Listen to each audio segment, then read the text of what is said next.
Hey, Magic fans, welcome back. This is your captain speaking here on Capnclydes MTG. We're into the fun ones today. That's right, it's Pauper time, also known as Legacy Light. For all those cheapskates out there, the fun environment where we play with just commons because who needs them pricey cards anyway, like Time Walks and Mana Vaults. Let them eat cake. Anyway. Before we get started, don't forget, comment, like, subscribe, hit that notification bell. Links in the description. Don't forget to subscribe to the channel and become a member for all the free giveaways. It's that time of year. It's the season. Anyway, sorry, moving on. So, like I was saying, back to Pauper. The top 5 cards from Duskmourn that I think are going to see some Pauper play. We're going to start this beautiful day off with number 5. We actually have a room coming in the house. Grand entryway and the elegant Retunda. So the grand entryway for a white and 1 will get you a 1/1 white glimmer enchantment creature token, which some people are probably saying, Captain, doesn't really do a whole lot for me, especially for 2 mana. True, but I think the real part of this card is going to be the best part is the elegant Retunda, which is, turn 1, you drop your 1/1 white guy. Turn 2, you play this, make your 1/1, and then on turn 3, you get to put a +1/+1 counter on each of up to 2 target creatures to make them bigger than your average white weenie deck for Pauper. So, I think this has a possibility to make cards good enough to see play. When it comes to the white deck, you'll need that little extra damage, especially on those flyers, which are really brings it home for the white deck because most of the Pauper cards don't have flying, but the white decks really do. To give you that extra damage so you can get something done.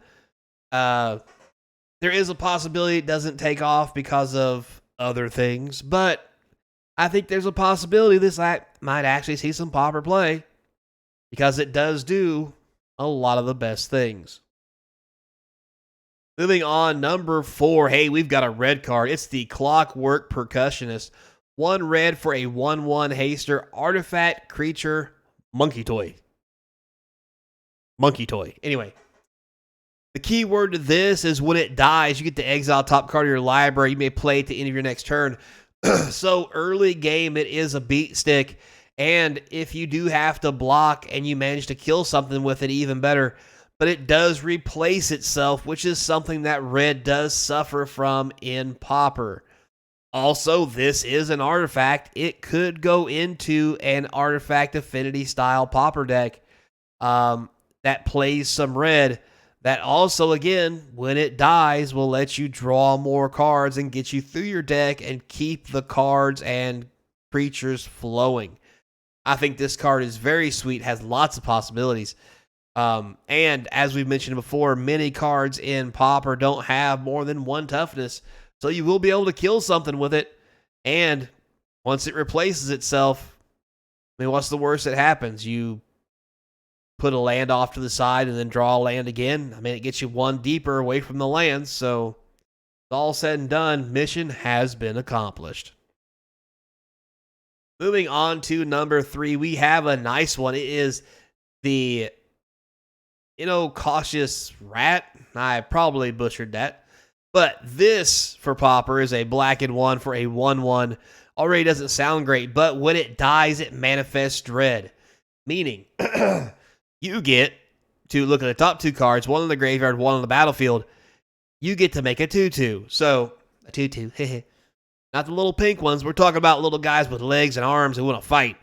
So, this will be really good. It can block, buy you time, get you through your library, while at the same time making a 2/2 to replace itself. Basically, you're getting a 2/2 and a 1/1. You're getting 3 power and 3 toughness for 2 mana, which is really unheard of, especially out of a common card. So because of that, I think all those blackish style Pauper decks will really be into a card like this to help mill through your deck in case you want to do any graveyard shenanigans, Plus, just the simple fact that you can block, buy you some time for those more mid-rangey decks, because you can block once, then make a 2/2, block again, giving you time to giving you time to get to turn 3, 4, or 5, start laying those bigger cards that those mid-range decks can really come over the top with against a lot of the smaller aggro decks in the Pauper environment. So be on the lookout. I think this one is definitely a keeper. I mean, he's not cute and he's not fuzzy, but he's hairy. At least I hope that's hair. Anyway, moving on. Next, we have, coming in at number 2, we have the Possessed Goat. So I talked about this before, and I was really impressed with it. A 1 white, 1/1 creature. On par, it's fine. But I think the big thing about this one is when you get the 3 mana, you can discard a card, which could be an extra land in your hand or whatever, or whenever you draw that extra land instead of putting it in play because you don't need it.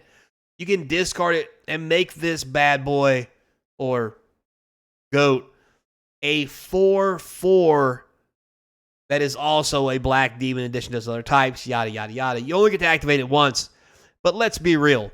In Pauper, a 4/4 is huge.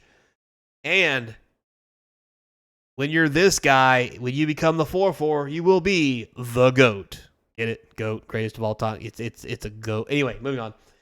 So this thing has lots of potential in those white decks. Early beatdowns, and then when it comes times, you don't have to just run it out there and let it die. And if you want to block with it to kill something, you can, but it will really behoove you to take the time to make this thing a 4/4, because once that happens, this thing is gonna be hard to kill. And the discard that you lose to this, you'll get back, because more often than not, they're gonna need to take 2, maybe even 3 creatures to block something that's a 4/4, and it's definitely going to be the GOAT with the most. So, with that said, moving on, number 1 card to affect Pauper, in my opinion, moving forward, is Seized from Slumber. So, 1 white and 4 instant, destroy target creature for that cost. It costs 3 less to cast if it targets a tapped creature. Now, why do I think this is good? We already have a card that sees play just like this. It is the same mana cost. It is a white and 4 to destroy any creature. If that creature is attacking, it is 3 less to cast. So it's only a white and 1. The great thing about this is the exact same card. However, it targets a tapped creature. Now, to attack, most creatures must be tapped. And there's not a whole lot of vigilance, there's actually none, floating around in the Pauper environment with common cards. And the ability to kill a tapped creature can be huge, because if the opponent has a creature and that creature's activated ability causes it to tap, this gives you a chance for 2 mana to kill that creature. I think this is probably a better option in my current scenarios than the other card that's exactly the same, where you have to wait for something to attack you. Because at the end of the day, if they don't attack, it means they never tap, which means the reduction for either card doesn't matter. And at the end of the day, to destroy the creature, normally it still costs 5, just like it would any other time. So, with all that said, I think this card has more upside for the exact same cost as that card that currently sees play in white. And that's why I think we're going to see this really overtake that card throughout the white decks inside of Pauper. So, with all that said, guys, tell me what you think down below. What are the next hot cards or cards that you think are going to be cool for Pauper down in the comment section. And as I always tell you guys before, until next time, be kind. And I hope to see you across from the game table. Probably getting seized from Slumber, because you guys know my Pauper deck's mono white. And that's just how I roll. So, yeah. Yeah, see? Yeah.